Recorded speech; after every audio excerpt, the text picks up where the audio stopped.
ಇನ್ನು ಕೇರಳದಲ್ಲಿ ಕರೋನಾ ರೂಪಾಂತರ ತಳಿ ಪತ್ತೆಗೆ ಸಂಬಂಧಪಟ್ಟಂತೆ ಸಾಕಷ್ಟು ಅಪ್ಡೇಟ್ಸ್ಗಳು ಬರ್ತಾ ಇದೆ. ಆದರೆ ಈಗ ಕರ್ನಾಟಕ ಸರ್ಕಾರ ಯಾವ ರೀತಿ ಪ್ರಿಪೇರ್ ಆಗಿದೆ, ಅದರಲ್ಲೂ ಕೂಡ ಗಡಿ ಭಾಗದಲ್ಲಿ ಯಾವ ರೀತಿ ಈಗಾಗಲೇ ತಪಾಸಣೆ ಮಾಡಲಾಗತ್ತಾ, ಇದೆಲ್ಲದರ ಬಗ್ಗೆ TV9 ಒಂದು ರಿಯಾಲಿಟಿ ಚೆಕ್ಕನ್ನು ಮಾಡಿದೆ. ಕೊಡಗು ಕೇರಳ ಗಡಿಯಲ್ಲಿ TV9 ರಿಯಾಲಿಟಿ ಚೆಕ್ ಮಾಡಿದ್ದು ಚೆಕ್ ಪೋಸ್ಟ್ಗಳಲ್ಲಿ ಯಾವುದೇ ತಪಾಸಣೆ ಮಾಡಲಾಗ್ತಾ ಇಲ್ಲ. ಮಾಕಟ್ಟು, ಕರಿಕೆ, ಕುಟು ಚೆಕ್ ಪೋಸ್ಟ್ಗಳಲ್ಲಿ ಈಗಾಗಲೇ ತಪಾಸಣೆ ಯಾವುದೇ ರೀತಿಯ ಅಂತ ತಪಾಸಣಾ ಕಾರ್ಯನೇ ಮಾಡ್ತಾ ಇಲ್ಲ. ಹಾಗೆ ಯಾವ್ಯಾವ ವಾಹನಗಳು ಬರ್ತಾ ಇದೆಯೋ ಸದ್ಯಕ್ಕೆ ಅದನ್ನು ಎಂಟ್ರಿ ನೀಡಲಾಗ್ತಾ ಇದೆ. ಹೀಗಾಗಿ ಈ ವಿಚಾರಕ್ಕೆ ಸಂಬಂಧಪಟ್ಟಂತೆ ಇನ್ನಷ್ಟು ಬಿಗಿ ಕ್ರಮಗಳಾಗಬೇಕು. ಯಾಕಂದರೆ ಈಗಾಗಲೇ 4 ಸಾವಾಗಿದೆ ಕರೋನಾ ವಿಚಾರಕ್ಕೆ ಸಂಬಂಧಪಟ್ಟಂತೆ, ಕರೋನಾದಿಂದಲೇ ಸಾವಾಗಿದೆ ಅನ್ನುವಂಥ ಶಂಕೆ ಕೂಡ ವ್ಯಕ್ತವಾಗ್ತಾ ಇದೆ. ಹೀಗಾಗಿ ಜನರಲ್ಲಿ ಸಹಜವಾಗಿ ಆತಂಕ ಇದೆ. ಆದರೆ ಚೆಕ್ ಪೋಸ್ಟ್ಗಳಲ್ಲಿ ಮಾತ್ರ, ಅದರಲ್ಲೂ ಗಡಿ ಭಾಗದ ಚೆಕ್ ಪೋಸ್ಟ್ಗಳಲ್ಲಿ ಯಾವುದೇ ತಪಾಸಣೆ ಆಗ್ತಾ ಇಲ್ಲ. ಈ ಬಗ್ಗೆ ನಮ್ಮ ಪ್ರತಿನಿಧಿ, ಕೊಡಗು ಪ್ರತಿನಿಧಿ ಗೋಪಾಲ್ ಒಂದು ರಿಯಾಲಿಟಿ ಚೆಕ್ ಮಾಡಿ ಗ್ರೌಂಡ್ ರಿಪೋರ್ಟ್ ನೀಡಿದ್ದಾರೆ. ಹಾಗಾದರೆ ಪರಿಸ್ಥಿತಿ ಹೇಗಿದೆ ನೋಡೋಣ ಬನ್ನಿ. ಕೇರಳ ರಾಜ್ಯದಲ್ಲಿ ಕೊರೋನಾದ ಹೊಸ ರೂಪಾಂತರ ತಳಿ ಪತ್ತೆಯಾಗಿರೋ ಹಿನ್ನೆಲೆಯಲ್ಲಿ ಕೇರಳದ ಜೊತೆ ಎಲ್ಲೆಲ್ಲಿ ಗಡಿ ಹಂಚಿಕೊಂಡಿರುವಂತಹ ನಮ್ಮ ಕರ್ನಾಟಕದ ಜಿಲ್ಲೆಗಳಿವೆ, ಆ ಜಿಲ್ಲೆಗಳಲ್ಲಿ ಅಗತ್ಯ ಮುನ್ನೆಚ್ಚರಿಕಾ ಕ್ರಮಗಳನ್ನು ಕೈಗೊಳ್ಳಿ ಅಂತ ರಾಜ್ಯ ಸರ್ಕಾರ ಈಗಾಗಲೇ ಆಯಾ ಜಿಲ್ಲಾಡಳಿತಕ್ಕೆ ಒಂದು ನಿರ್ದೇಶನವನ್ನು ಕೊಟ್ಟಿದೆ. ಅದರ ಪ್ರಕಾರ ಕೊಡಗು ಜಿಲ್ಲೆ ಕೇರಳದ ಜೊತೆ 3 ಕಡೆಗಳಲ್ಲಿ ನೇರವಾಗಿ ಗಡಿಯನ್ನು ಹಂಚಿಕೊಂಡಿದೆ. ಅದರಲ್ಲಿ ಒಂದು ವಿರಾಜಪೇಟೆ ತಾಲೂಕಿನ ಮಾಕುಟ್ಟ ಗಡಿ, ಕೇರಳದ ಕಣ್ಣೂರು ಮತ್ತು ಕೊಡಗಿನ ವಿರಾಜಪೇಟೆಯನ್ನು ನೇರವಾಗಿ ಸಂಪರ್ಕಿಸುವಂತಹ ಗಡಿ ಇದು. ಈ ಗಡಿಯಲ್ಲಿ 2019 ಮತ್ತು 2020ರಲ್ಲಿ ಕೊರೋನಾ ಬಾಧೆ ಬಂದಂತಹ ಸಂದರ್ಭದಲ್ಲಿ ಇಲ್ಲಿ ಸಾಕಷ್ಟು ಮುನ್ನೆಚ್ಚರಿಕಾ ಕ್ರಮಗಳನ್ನು ಕೈಗೊಳ್ಳಲಾಗಿತ್ತು. ಈ ಬಾರಿ ಯಾವ ರೀತಿಯ ತಪಾಸಣೆ ಕೈಗೊಳ್ಳಲಾಗ್ತಾ ಇದೆ ಅನ್ನೋ ಒಂದು ರಿಯಾಲಿಟಿ ಚೆಕ್ಕನ್ನು ನಾವಿಲ್ಲಿ ಮಾಡೋದೇ ಆದರೆ ಇದೇ ನೋಡಿ, ನಮ್ಮ ಚೆಕ್ ಪೋಸ್ಟ್ ಸದ್ಯಕ್ಕಂತೂ ಖಾಲಿ ಕಾಣ್ತಾ ಇದೆ.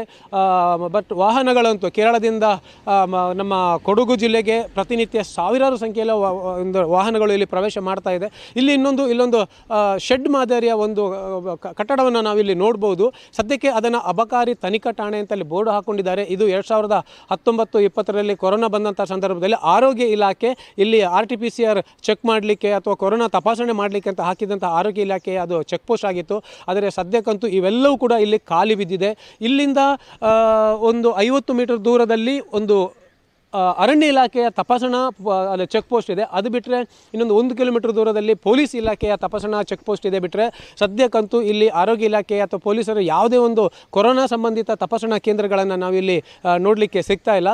ಅಂದರೆ ಬಹುಶಃ ರಾಜ್ಯ ಸರ್ಕಾರದಿಂದ ಇಲ್ಲಿ ಜಿಲ್ಲಾಡಳಿತಕ್ಕೆ ಒಂದು ಸ್ಪಷ್ಟ ಮಾರ್ಗಸೂಚಿ ಬಾರದೇ ಇರುವುದು ಕೂಡ ಇದಕ್ಕೆ ಕಾರಣ ಇರ್ಬೋದು. ಯಾಕಂತಂದರೆ ತಪಾಸಣೆ ಅಂದರೆ ಯಾವ ರೀತಿ ತಪಾಸಣೆ ಮಾಡಬೇಕು, ಚೆಕ್ ಪೋಸ್ಟಲ್ಲಿ ಆರೋಗ್ಯ ಇಲಾಖೆ ಸಿಬ್ಬಂದಿಯನ್ನು ನೇಮಕ ಮಾಡಬೇಕೋ ಬೇಡವೋ, ಒಂದು ವೇಳೆ ಆರೋಗ್ಯ ಇಲಾಖೆ ಸಿಬ್ಬಂದಿಯನ್ನು ನೇಮಕ ಮಾಡಿದರೆ ಅವರು ಕೇರಳದಿಂದ ಬರುವಂತಹ ವಾಹನಗಳನ್ನು ಇಲ್ಲಿ ತಡಿಬೇಕೋ ಬೇಡವೋ, ತಡೆದು ಅವರು ಏನು ಮಾಡಬೇಕು, ಅಲ್ಲಿ ಕೇರಳದಿಂದ ಬರುವಂತಹ ಪ್ರಯಾಣಿಕರನ್ನ, ಪ್ರವಾಸಿಗರನ್ನು ಯಾವ ಸ್ವರೂಪದಲ್ಲಿ ಪರೀಕ್ಷೆ ಮಾಡಬೇಕು, ಅವರ ಆರೋಗ್ಯವನ್ನು ಪರೀಕ್ಷೆ ಮಾಡಬೇಕು, ಒಂದು ವೇಳೆ ಅವರಿಗೆ ಕೊರೋನಾ ಇದೆಯೋ ಇಲ್ಲೋ ಅನ್ನೋದನ್ನು ಯಾವ ರೀತಿ ಪರೀಕ್ಷೆ ಮಾಡಬೇಕು, ಈ ಎಲ್ಲ ರೀತಿಯ ಒಂದು ಗೊಂದಲಗಳು ಇರೋದರಿಂದ ಮತ್ತು ಯಾವುದೇ ಮಾರ್ಗಸೂಚಿಗಳು ಇಲ್ಲದೇ ಇರೋದರಿಂದ ಬಹುಶಃ ನಮ್ಮ ಆರೋಗ್ಯ ಇಲಾಖೆ ಕೂಡ ಇನ್ನೂ ಏನು ತಲೆ ಕೆಡಿಸ್ಕೊಂಡಂತೆ ಕಾಣೋದಿಲ್ಲ.